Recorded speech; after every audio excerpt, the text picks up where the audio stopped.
ও কবিরাজ মশাই, কোথায় চললেন? বৃষ্টি আসছে যে। একটু রানাঘাট যেতাম এর ট্রেনে। রুগী ছিল। কে রুগী? একজন মাদ্রাজিল, পা ফুলে বিরাট হয়েছে। সব ডাক্তার জবাব দিয়েছে, 3বার এক্সরা করাতে গেল। আমি বলেছি ও সব এক্সরা টেক্সরা আমার লাগবে নাই, আমার মুখই হইল এক্সরা। একটু চা খান দাদা। তা খাওয়াও ভাই, বৃষ্টি এলো, একটু বসেই যাই। বাসু 2 কাপ চা দিয়ে যাতো। আপনার বসার তাহলে বেড়েছে? হ্যাঁ হ্যাঁ, বেড়েছে কি ভাইয়া, বরাবর আছে। আমরা তান্ত্রিক কবিরাজ, যা কেউ সারাতে পারে না তা আমি সারাবো। বলেন কি? এই জন্যেই তো আমার বসার, শুধু ঝাড়ানো কাড়ানো। ঝাড়িয়ে রোগ সারিয়েছেন? আরে এ পাগল বলে কি, বড় বড় রোগ ঝাড়িয়ে সারিয়েছি। বটে। তোমরা ইংরেজি লেখাপড়া জানো কি না? সমস্ত অবিশ্বাস করো জানি, ভূত মানো? যদি বলি মানি নে। তা তো বলবাই, ইংরাজি পড়াতে তোমাদের ইহকালও গিয়েছে, পরকালও গিয়েছে। রাগ করো না ভায়া, যা সত্যি তাই বললুম। চা এসেছে, তাহলে একটা গল্প বলি শোনো, আমার নিজের চোখে দেখা। আমি তান্ত্রিক মতে চিকিৎসা করি বলে অনেক দূর দূর থেকে আমার ডাক আসে। আজ থেকে বছর 10 আগে হরিহরপুরের জমিদার শিবচন্দ্র মুখুজ্জের বাড়ি থেকে তার ছেলে চিকিৎসার জন্য আমার ডাক এলো।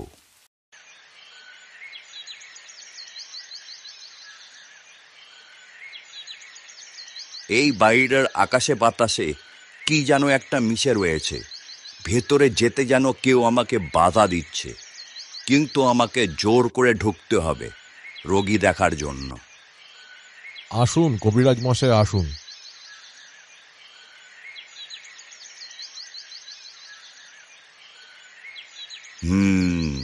ছেলের তো দেখছি টাইফয়েড হয়েছে। ঠিক আছে, আমি এসেছি যখন আর কোনো চিন্তা করবেন না। নাও বাবা, এই ওষুধটা খেয়ে নাও। চলুন কবিরাজ মশাই, খেয়ে নিন, অনেক রাত হয়ে গেল। তা চলুন।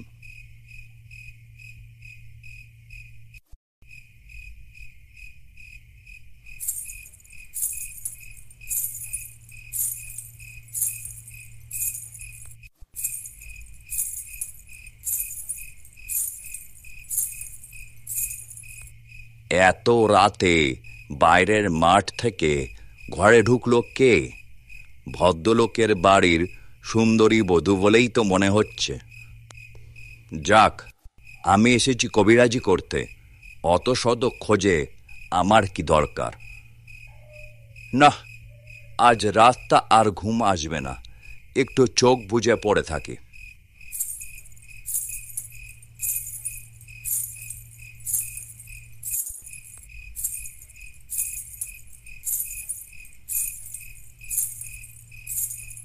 এ কি, এই মহিলাটা এত রাতে যায় কোথায়? কবিরাজ মশাই, শিগগিরই আসুন, খোকাবাবু কেমন করছে।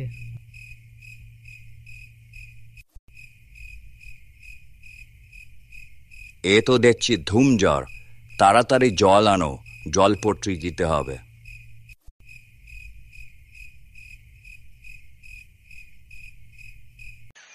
বাহ, আজ দেখছি অনেকটাই সুস্থ। যাক, ভয় কেটে গেছে।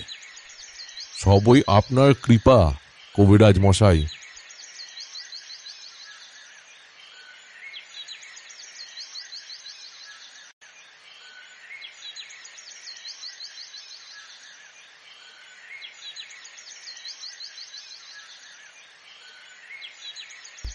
আরে কবিরাজ মশাইকে আরেকটা মাছের মাথা দে। না না, আর না, এবার উঠব। বাহ, আজ তো বেশ ভালোই আছো। ঠিক আছে, নাও এখন ঘুমিয়ে পড়ো।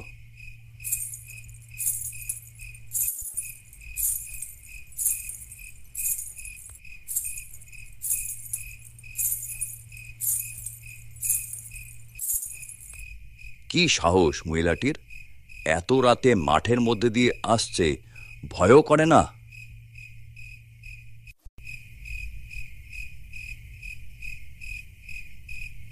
তুমি এখানে থেকো না, চলে যাও এখান থেকে। আপনি কে মা? আমি যেই হই, তুমি এখান থেকে যাবে কি না? মা, আমি চিকিৎসক, রোগী দেখতে এসেছি। আমার কাজ না সেরে আমি কি করে যাব? তুমি এই রোগীকে বাঁচাতে পারবে না। কাল সকালে তুমি চলে যাও এখান থেকে। কি করে জানলেন আপনি রোগী বাঁচবে না? আমি ওর মা। ওর সৎমা ওকে খুব কষ্ট দিচ্ছে। সে কষ্ট আমি দেখতে পারছি নে। আমি ওকে নিয়ে যেতে এসেছি, নিয়ে যাবই।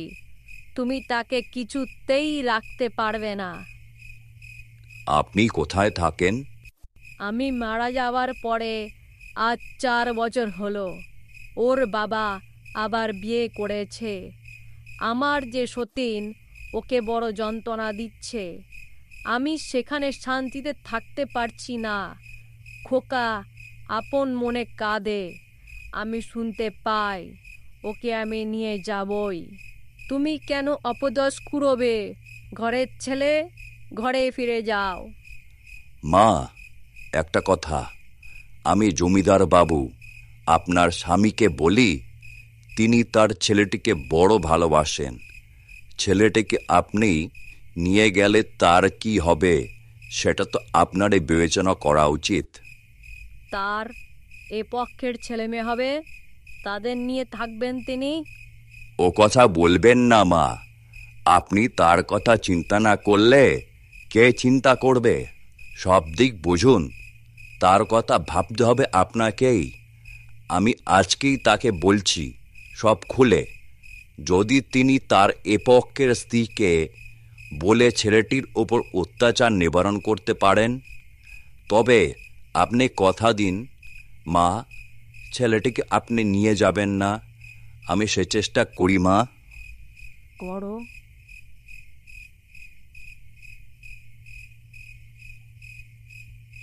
কবিরাজ মশাই, তাড়াতাড়ি চলুন। ঠিক আছে, জলপট্টিটা দিতে থাকুন, ঠিক হয়ে যাবে।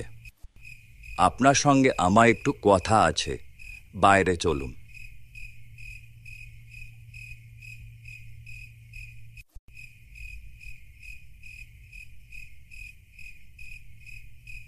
এই আপনি যেখানে দাঁড়িয়ে আছেন, আপনার প্রথম পক্ষের স্ত্রী কিছুক্ষণ আগে সেখানে দাঁড়িয়েছিলেন।